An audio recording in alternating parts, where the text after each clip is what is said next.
Hello നമസ്കാരം. ഞാൻ സലാമറ്റപ്പാലം. ഞാനിന്ന് ഫേസ്ബുക്കിലൊരു വീഡിയോ നമ്മളൊരു സുഹൃത്ത് പോസ്റ്റ് ചെയ്തത് കണ്ടു. ഒരു വിദ്യാലയത്തിൻ്റെ പ്രിൻസിപ്പളിൻ്റെ റൂമിനകത്ത് അദ്ദേഹത്തിൻ്റെ മുന്നിൽ ചെയർ വലിച്ചിട്ടിരുന്നിട്ട് നമ്മളൊരു വിദ്യാർത്ഥി, ഒരു പയ്യൻ ഭയങ്കര ഹറാസ് ചെയ്തിട്ട് സംസാരിക്കുന്നൊരു വീഡിയോ കാണാനിടയായി. എനിക്ക് മനസ്സിലാവാത്ത വിഷയം എന്താണെന്ന് വെച്ചാൽ, ഈ സമൂഹം എവിടേക്കാണ് പോകുന്നത് എന്നുള്ളതാണ്. ഒരു അധ്യാപകൻ്റെ മുന്നിൽ തന്നെ നമ്മളെയൊക്കെ കാലഘട്ടത്തിൽ പോയി നിന്നു കൊടുക്കുക എന്ന് പറയുന്നത് തന്നെ വലിയൊരു പ്രയാസകരമായിട്ടുള്ള കാര്യമാണ്. കാരണം ആ അധ്യാപകനെ പേടിയും ബഹുമാനവും ഇഷ്ടവും അതുപോലെ മറ്റുള്ള എല്ലാ തരത്തിലുള്ള ആദരവും വെച്ചുകൊണ്ട് നമ്മൾ അവരുടെ മുന്നിൽ തന്നെ പോയി നിൽക്കാൻ മടിച്ചിരുന്ന അല്ലെങ്കിൽ പേടിച്ചിരുന്ന ഒരു കാലഘട്ടമുണ്ട്.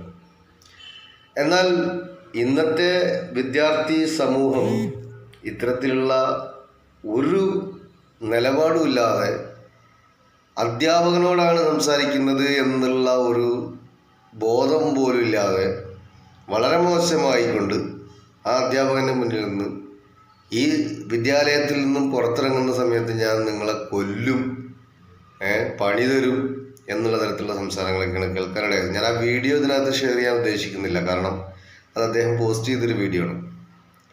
അതുകൊണ്ട് അതിൻ്റെ ചാനലിനത് ബാധിക്കും അല്ലെങ്കിൽ എൻ്റെ പേജിനത് ബാധിക്കും എന്നുള്ളൊരു അടിസ്ഥാനത്തിൽ ഞാനത് ചെയ്യുന്നില്ല. അതുകൊണ്ട് നമ്മളൊക്കെ നമ്മളെ മക്കളെ വളർത്തുമ്പോൾ എല്ലാ തരത്തിലുള്ള മാന്യതയും ബഹുമാനവും മനസ്സിലാക്കി പറഞ്ഞ് പഠിപ്പിച്ചിട്ട് വേണം നമ്മളൊക്കെ നമ്മളെ മക്കളെ വളർത്തിയുണ്ടാക്കാൻ. അത് കണ്ടപ്പോൾ ഭയങ്കരമായിട്ട് മാനസികമായിട്ട് തളർന്നു പോയി ഞാൻ. ഒരു പ്രിൻസിപ്പളിൻ്റെ മുന്നിൽ നിന്നിട്ട് പ്രിൻസിപ്പളിൻ്റെ മുന്നിലുള്ള ചെയർ വലിച്ചിട്ടിട്ട് അദ്ദേഹത്തെ വെല്ലുവിളിക്കണം. നിങ്ങൾ ഈ കോമ്പൗണ്ടിൻ്റെ പുറത്തിറങ്ങി ഞാൻ കാണിച്ചു തരാമെന്നൊക്കെ പറഞ്ഞിട്ട്. അപ്പോൾ ആ കുട്ടിയുടെ മാനസികാവസ്ഥ എന്തായിരിക്കും, ആ വിദ്യാർത്ഥിയുടെ മാനസികാവസ്ഥ എന്തായിരിക്കും, ആ വിദ്യാർത്ഥിയുടെ പുറകിൽ ആരായിരിക്കും, എന്താണ് ആ വിദ്യാർത്ഥി ഇങ്ങനെ പറയാനുണ്ടായിട്ടുള്ള ഒരു കാരണം? അധ്യാപകൻ അല്ലെങ്കിൽ അധ്യാപിക സ്കൂൾ പഠനത്തിൻ്റെ ഭാഗമായിട്ട് എന്തെങ്കിലും ശിക്ഷകളോ അല്ലെങ്കിൽ എന്തെങ്കിലും പണിഷ്മെൻറ്റുകളോ കൊടുത്തിട്ടുണ്ടാവാം, സ്വാഭാവികം. അതൊരു വിദ്യാലയത്തിൻ്റെ ഒരു ചിട്ടവട്ടങ്ങളിൽ പെടുന്നൊരു സംഭവമാണ്. നമ്മുടെ മക്കളെ ആരും ഒരിക്കലും, ഞാനടങ്ങുന്ന ഒരു രക്ഷിതാവും എൻ്റെ മക്കളെ തൊടാൻ പാടില്ല കേട്ടാ, ചീത്ത പറയാൻ പാടില്ല കേട്ടാ എന്ന് പറഞ്ഞിട്ട് നമ്മൾ ഒരിക്കലും സ്കൂളുകളിലേക്കോ കോളേജുകളിലേക്കോ പറഞ്ഞേക്കാറില്ല. കാരണം നമ്മളെ മക്കൾ നന്നാവണം, നല്ല രൂപത്തിലെത്തണം, നല്ലൊരു ഭാവി ഉണ്ടാവണം. ആ ഭാവി വാർത്തെടുക്കാൻ ഏറ്റവും മർമ്മപ്രധാനമായിട്ടുള്ളൊരു ഘടകം എന്ന് പറയുന്നത് വിദ്യാലയം തന്നെയാണ്.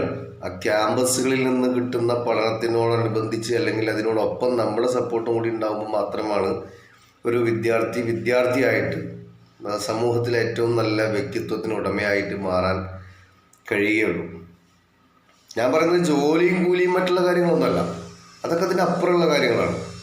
ഒരു നല്ല വ്യക്തിയായി മാറുക സമൂഹത്തിൽ എന്ന് പറയുന്ന ആ ഒരു നിലപാടിലേക്ക് എത്തണമെങ്കിൽ വിദ്യാലയങ്ങളിലെ അധ്യാപകരും അവരവരുടെ വീടുകളിലെ രക്ഷിതാക്കളും അടങ്ങുന്ന ഒരു കൂട്ടം ആളുകൾ ഒരുമിച്ച് നിന്ന് പ്രവർത്തിച്ചാൽ മാത്രമാണ് ഒരു വിദ്യാർത്ഥിയെ അല്ലെങ്കിൽ ഒരു മകനെ നല്ലൊരു വ്യക്തിയാക്കി മാറ്റാൻ നമുക്ക് കഴിയുള്ളൂ.